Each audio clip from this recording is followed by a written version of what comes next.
Then the Holy Spirit revealed and opened to us all the mysteries in there of how He's brought His church through history. And if you don't have the 7 church ages on tape, it would be good if you listen to them, and soon they'll be in book form.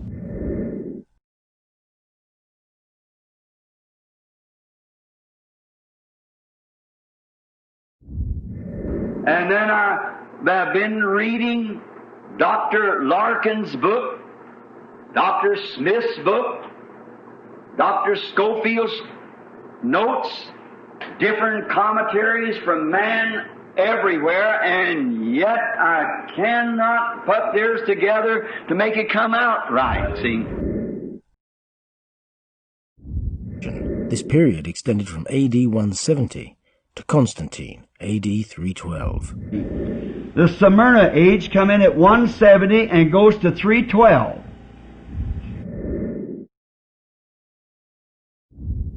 Smyrna has for its root meaning bitterness, and means myrrh, an ointment associated with death, and we see in the meaning of the word a prophecy of the persecution and death which was to befall the members of the Smyrna church.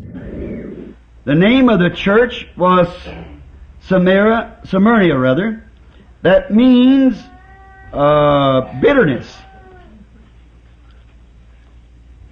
Myrrh, it's associated with dead, because they were dying. A persecuted church. God called them persecuted.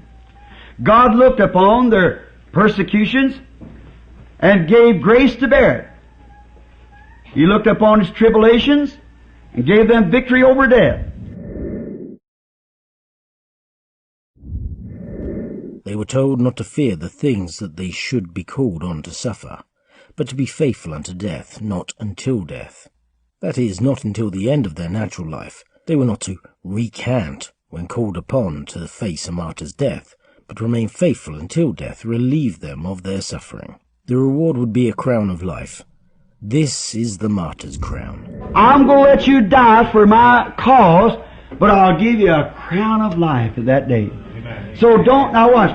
He said, if you notice, as we read this 10th verse, let me read it over again. Fear none of these things which thou shalt suffer. Behold, the devil shall cast some of you into prison, that you may be tried, and you shall have tribulation 10 days.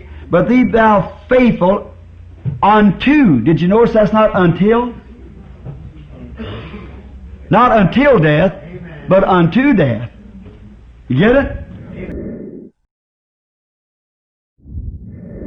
They were told that the author of their suffering would be the devil, and its duration would be 10 days, which was doubtless a prophetic reference to the 10 great persecutions under the Roman emperors, beginning with Nero, AD 64, and ending with Diocletian in AD 310.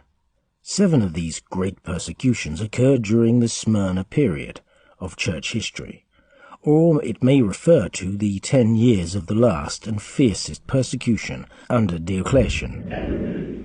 The great 10 days of tribulation means 10 years of the bloodiest persecution. I don't know whether they spell this name or pronounce it or not. This was the emperor at that time, I believe, was the bloodiest one of all of them since Nero in 67.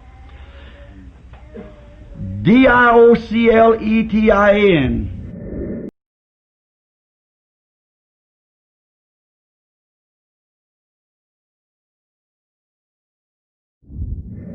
And then I've been reading Dr. Larkin's book, Dr. Smith's book, Dr. Schofield's notes, different commentaries from man everywhere, and yet I cannot put theirs together to make it come out right, see?